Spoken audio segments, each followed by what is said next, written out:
안녕하세요. 한의사 구상모입니다.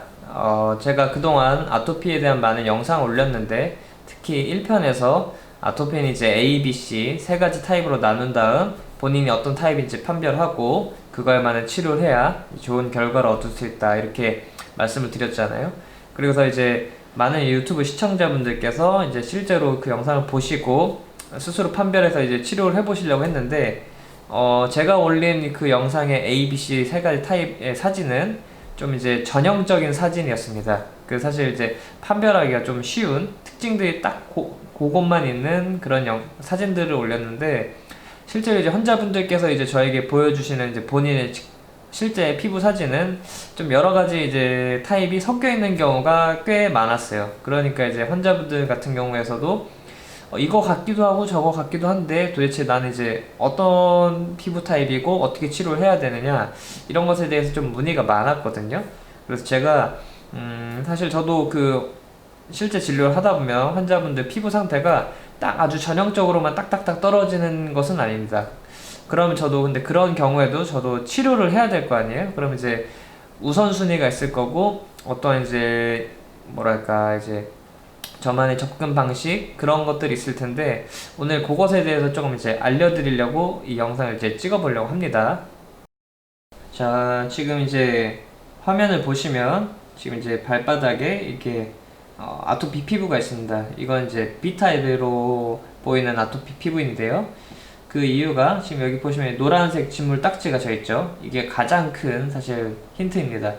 B타입은 이제 아토피에 세균까지 같이 있는 건데 이렇게 이제 노란 딱지가 져 있으면 이건 세균의 흔적이거든요. 그래서 굉장히 좀 어떻게 보면 전형적인 그런 상태고 그리고 여기에 보면 이제 상처들이 이렇게 나 있거든요. 이건 이제 굉장히 가려움이 극심해서 긁다 보면 상처까지 나는 그런 건데 B타입이 좀 약간 이렇게 좀 가려움이 좀 심합니다. 근데 이건 좀 약간 전형적인 사진이었고 두 번째로 볼 건 이게 C타입으로 본 건데 C타입은 이제 특징이 피부가 이제 가장자리가 좀 붉은식으로 해서 동그랗게 이렇게 생기고요. 그리고 보시면 여기 이제 각질 같은 게 허옇게 이렇게 일어나 있잖아요. 이게 C타입으로 보면은 이제 될 만한 그런 사진입니다. 약간 전형적인 사진인데 이렇게 B타입이나 C타입이나 구별이 확실히 되는 경우도 있어요. 근데 보통 이제 환자분들께서 저한테 문의 주시는 사진들은 보면 약간 이런 식이 많습니다. 이게 특징이 뭐냐면 아까 B타입 같은 경우에는 제가 노란색 진물딱지가 있으면 B타입이라고 했었죠. 근데 보시면 이제 왼쪽 다리 이쪽에는 노릇끼리한 게 있긴 있는데 이게 그 아주 좀 뭐랄까 심하진 않고 그리고 이거는 이제 환자분께서 뭘 다른 걸 피부에 뭘 발라서 이렇게 색깔이 됐었다고 했거든요. 그러니까 이거는 이제 노란색 진물딱지 아주 전형적인 것으로 보긴 좀 어려웠고 하지만 지금 보면은 B타입 같은 경우에는 가려움이 극심해서 상처가 많이 난다고 그랬잖아요. 지금 보면 상처 같은 거 많이 있거든요.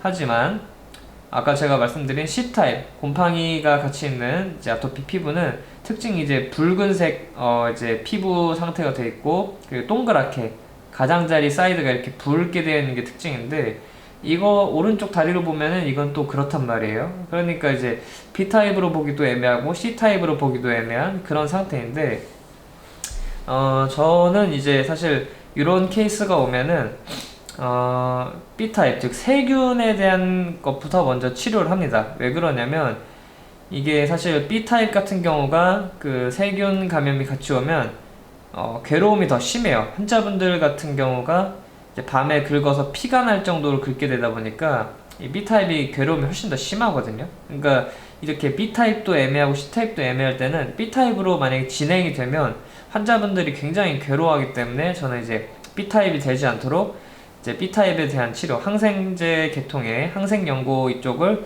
사용해서 일단은 B타입을 먼저 막습니다. 먼저 막고 그렇게 되면 이제 그 뒤에 뭐 C타입으로 아예 전환이 되거나 A타입으로 가거나 뭐 이런 식으로 가거든요. 그럼 이제 그 상태일 때 다시 상황을 봐가지고 이제 치료를 하게 되는 것이죠. 그런데 이제 문제가 발생을 합니다. 저희가 이제 B타입을 막기 위해서 이제 항생제 연고를 썼을 때 좀 상태가 좋아질 거예요. 그럼 거기서부터 이제 더 좋아져야 되잖아요. 혹은 이제 그 상태를 유지를 해야 되는데 그게 잘 안 될 때가 있습니다. 이건 뭐가 문제가 되냐면 이 사람의 이제 피부 면역력이 부족해서 그랬던 거예요. 피부 면역력이 있어야 완벽하게 치료가 다 되기도 하고요. 그리고 좋아진 상태를 유지하는 힘도 가질 수 있습니다. 그러면 이제 피부 면역력을 어떻게 하면 올릴 수 있느냐?